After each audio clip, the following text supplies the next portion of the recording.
Assalamualaikum warahmatullahi wabarakatuh. Perkenalkan, nama saya Muhammad Hanif Ramadan. Dan saya Gatot Jigarto. Di sini kami dari SMKN 1 Melego. Nah, di video kali ini kami mendapat sebuah studi kasus yang berjudul Pengaturan DHCP Security dan Policy Route. Nah, pada kali ini terdapat sebuah topologi yang sudah ada. Di sini terdapat 3 router, yaitu R1, R2, dan R3. Nah, di sini terlihat bahwa R1 di sini memiliki 2 buah ISP. Di sini terdapat ISP1, ISP2. Untuk header satunya di sini ke ISP1, lalu ini kita pakai interface WLAN. Kita pakai interface WLAN 1 yang menuju ke ISP2. Lalu untuk interface header 2 di sini menuju ke router 2 dan interface header 3 di sini menuju ke router 3. Lalu masing-masing router 2 dan router 3 memiliki klien. Nah, di sini ada sebuah studi kasus yang akan saya bacakan. Dalam sebuah gedung terdapat sumber internet dari 2 ISP dan 3 router yang harus dikonfigurasi sesuai dengan permintaan dari pemilik gedung. Pemilik memiliki permintaan untuk R2 atau router 2 akses internet hanya melalui ISP2. Berarti nanti kita akan aksesnya melalui WLAN.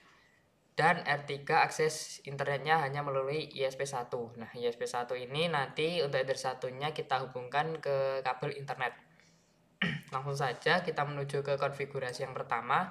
Di sini saya menuju ke router 1. Di sini saya mau cek IP-nya terlebih dahulu. Di sini saya sudah menyiapkan IP-nya.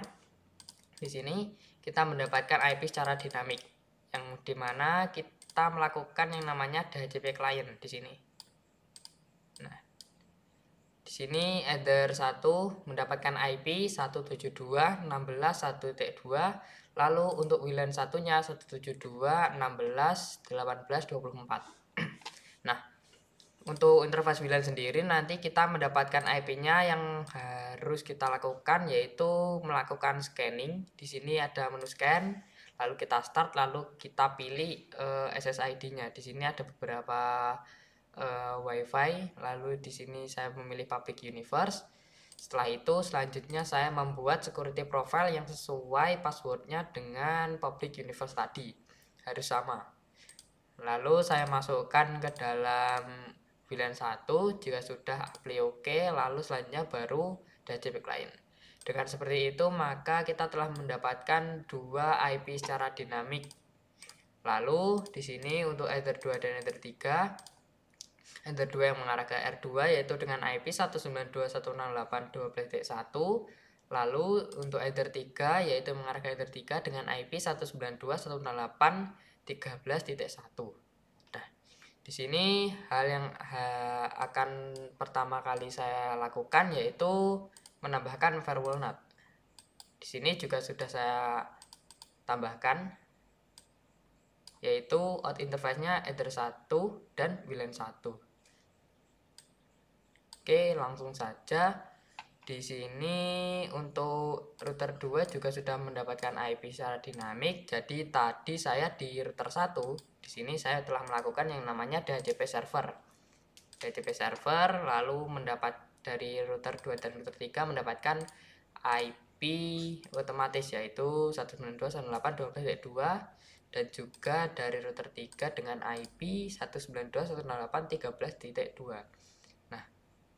Selanjutnya yaitu konfigurasi mengenai policy route.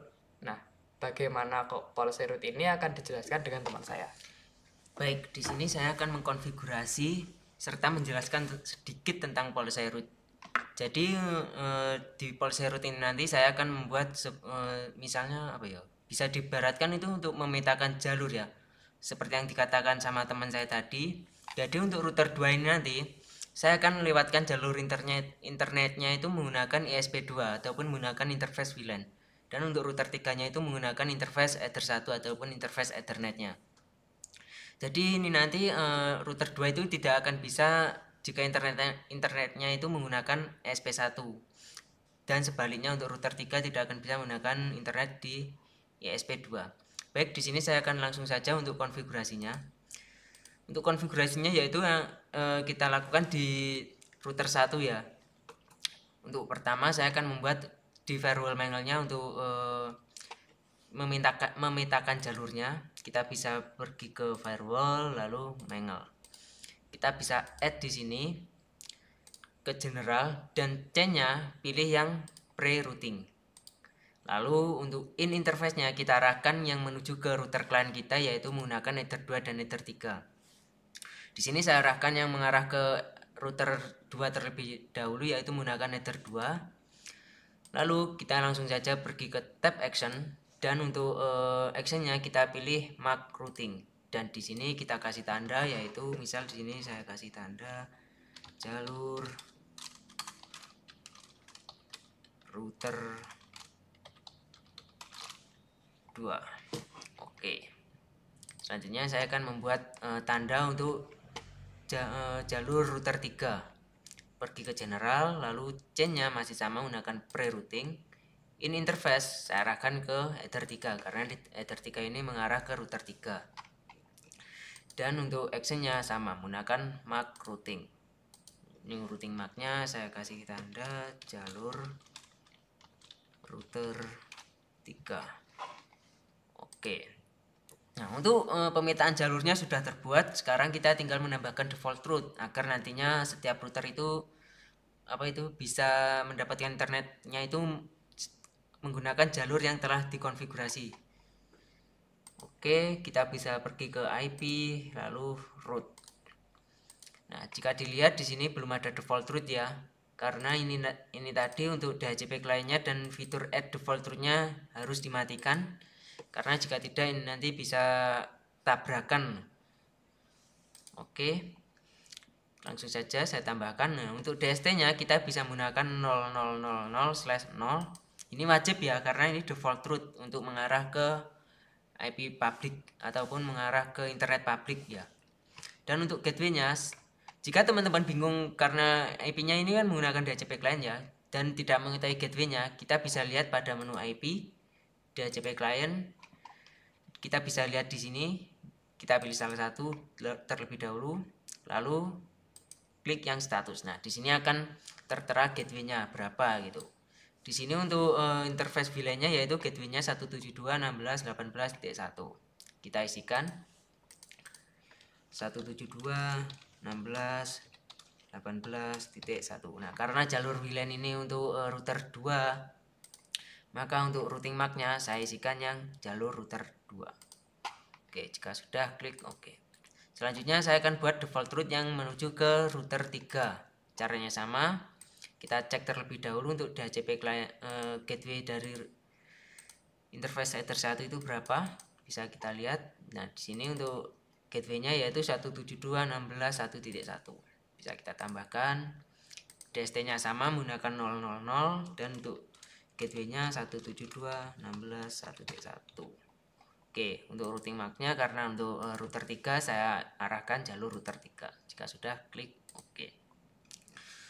Untuk pengujiannya kita bisa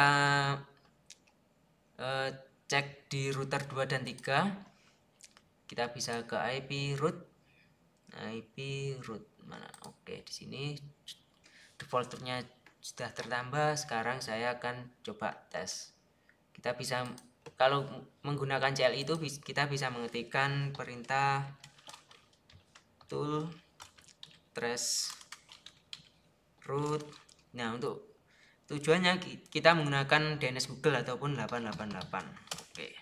Nah, di sini router 2 menggunakan gateway dari WLAN ya ataupun jalur dari ESP2 yaitu 172.16.18.1.1. Jika kita menggunakan GUI, kita bisa pergi ke tool lalu trace route.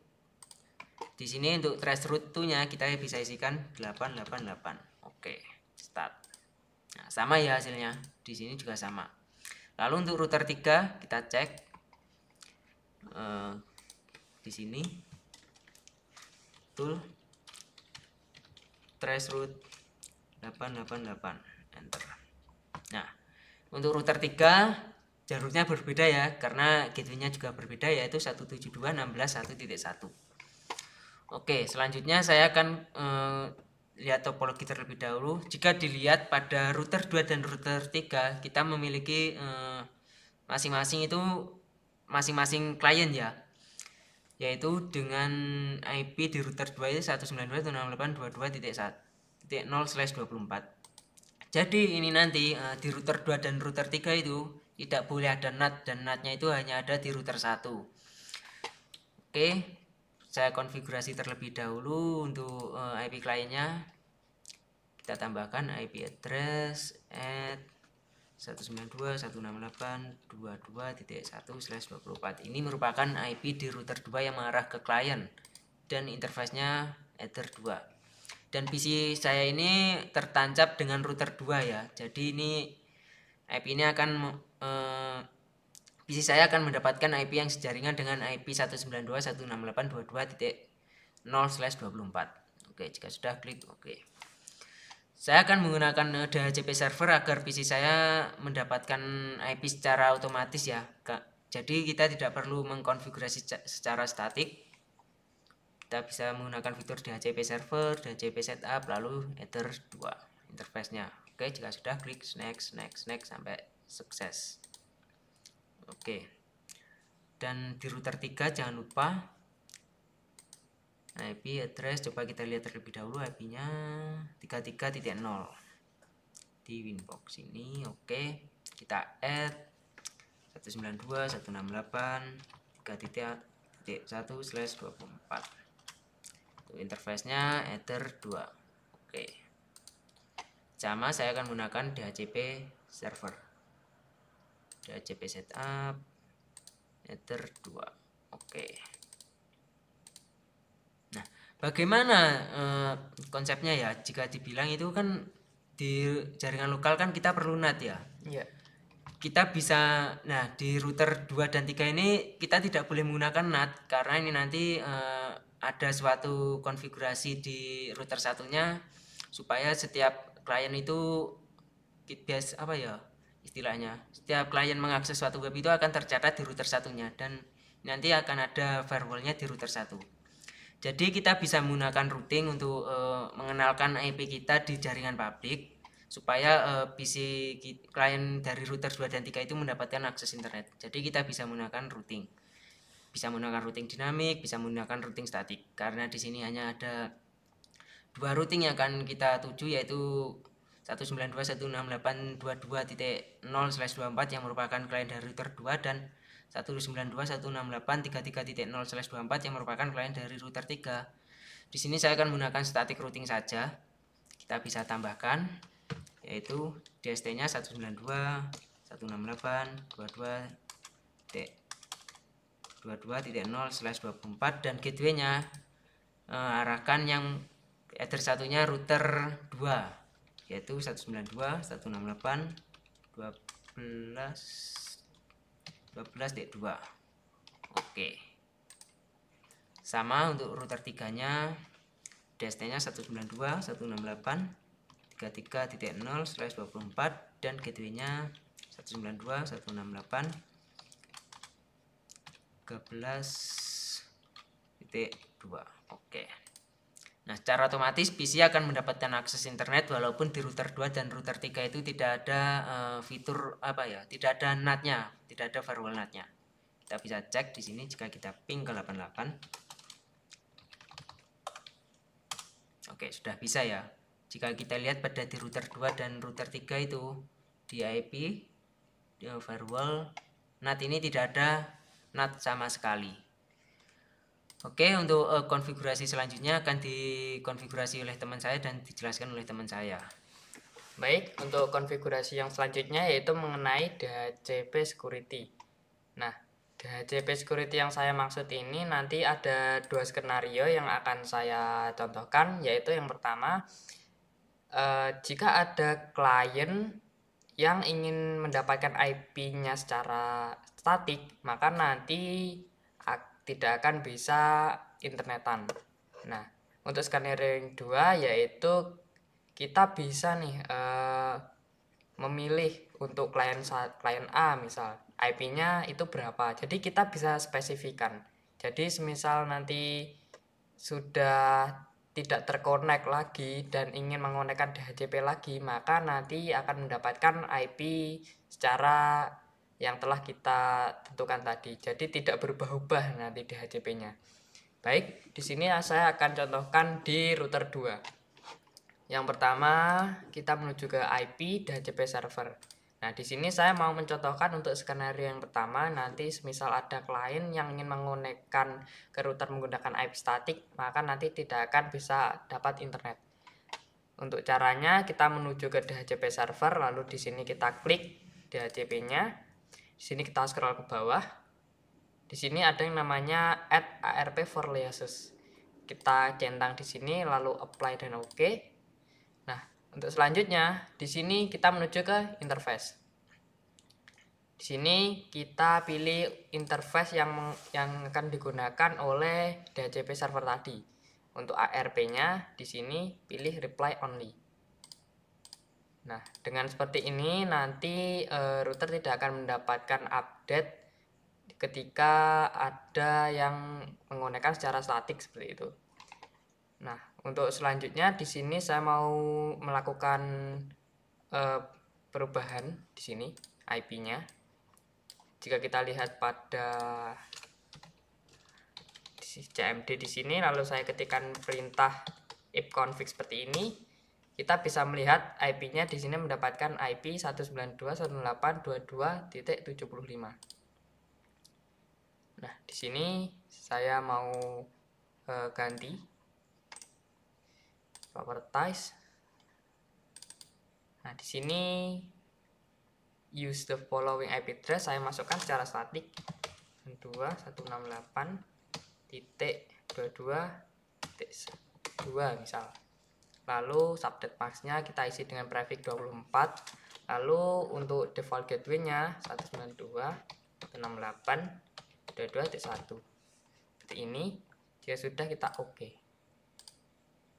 Nah, sekarang saya mau coba dulu nih ping 888. Nah, di sini masih bisa melakukan ping, namun di sini saya mau coba untuk akses sebuah layanan yang ada di internet. Contohnya YouTube seperti ini. Bisa dilihat bahwa kita bisa ping ke domain Google 888, akan tetapi kita tidak bisa mengakses YouTube.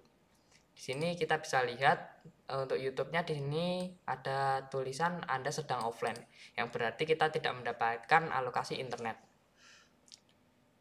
Baik, untuk yang selanjutnya saya akan melakukan skenario yang kedua, yang dimana kita bisa melakukan IP secara kita tambahkan secara manual. Jadi istilahnya nanti kita bisa mengatur nih untuk klien ini mendapatkan IP segini, seperti itu. Di sini hal yang akan saya lakukan yaitu kita menuju ke tab liases. Lalu kita di sini kita menambahkan address. Kita di sini menambahkan 192.168.22.175 misal. Lalu di sini kita masukkan MAC address dari PC kita. Kita cek. Nah, mendapatkan 88AE-DD2A8229. Di sini saya mau ketikkan secara manual saja. Itu 88 AE DD 2A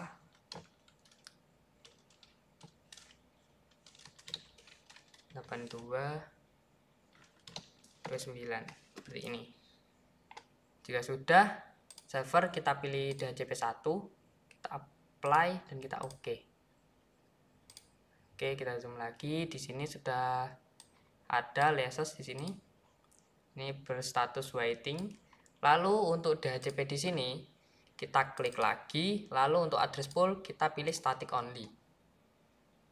Nah, jadi nanti klien yang sudah kita daftarkan akan mendapatkan IP 192.168.22.175. Sekarang saya mau coba uji coba terlebih dahulu.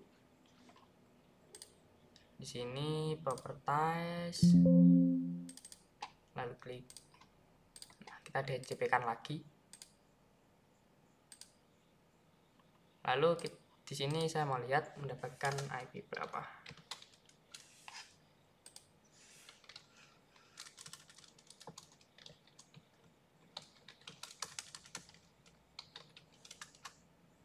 Nah, di sini sesuai dengan yang telah kita tambahkan dalam type lists di DHCP server tadi, bahwa PC saya telah mendapatkan alokasi IP 192.168.22.175. Nah, untuk yang selanjutnya yaitu mengenai knocking port, yang dimana untuk contoh implementasinya itu seperti ini. Ketika kita ingin menuju ke rumah orang, tentunya kita harus mengetok pintu terlebih dahulu agar bisa dibukakan oleh pemilik rumah. Sama halnya di Mikrotik juga ada yang namanya knocking port seperti ini. Namun untuk contoh implementasinya nanti saya skenariokan seperti ini. Semisal nih ada klien yang mengakses suatu layanan web, maka nanti klien tersebut tidak akan mendapatkan alokasi internet. Nah, di sini saya untuk konfigurasinya itu ada di router 1. Kita konfigurasinya di router pusat. Nah, di sini untuk syaratnya jika kita ingin mengkonfigurasi seperti itu, di bawahnya tidak harus mendapatkan atau kita konfigurasikan NAT. Jika ada konfigurasi NAT, maka konfigurasinya tidak akan berhasil. Nah, langsung saja menuju ke IP firewall. Di sini menuju ke filter rules. Di sini klik add. Untuk chainnya forward karena kita ingin mengakses suatu layanan yang ada di internet. Lalu untuk protokolnya yaitu TCP. Di sini untuk action itu add src to address list. Di sini saya address list ini adalah nama. Saya isikan nama ping klien router 2 seperti ini. Lalu untuk template ini adalah waktu yang akan dicatat dalam address list ini, mau berapa lama seperti itu. Jadi contoh saya isikan 10 menit saja. Lalu di sini karena saya ingin skenarionya jika ada yang mengakses suatu web yang bernama mikrotik.com akan terblokir, maka di sini saya kombinasikan dengan yang namanya layer 7 protokol. Di sini saya sudah menambahkan dengan nama mikrotik.com dan regular expressionnya saya tuliskan seperti ini. Di sini saya tambahkan dalam layer 7 protokol. Kita apply dan kita OK. Nah, selanjutnya kita buat rule satu lagi untuk memblokir dari rule yang ada di sini. Kita add untuk di sini chainnya forward. Lalu di sini ke advance kita masukkan sort address list tadi. Tambahkan ping client R2. Kita untuk actionnya kita drop. Di sini masih belum tertambahkan, maka dari itu saya mau coba akses terlebih dahulu agar tercatat mikrotik.com. Kita lihat dalam router 1 di sini sudah tertambahkan secara dinamik.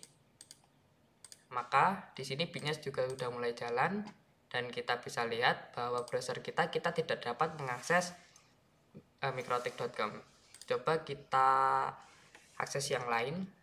Misal kompas.com. Nah, di sini juga tidak bisa. Maka nanti ketika ada yang mengakses suatu web di sini, maka tidak akan bisa mendapat internet selama 10 menit yang sudah kita tentukan tadi waktunya dalam address timeout di src to address list tadi. Seperti itu untuk studi kasus pada hari ini. Saya akhiri. Wassalamualaikum warahmatullahi wabarakatuh.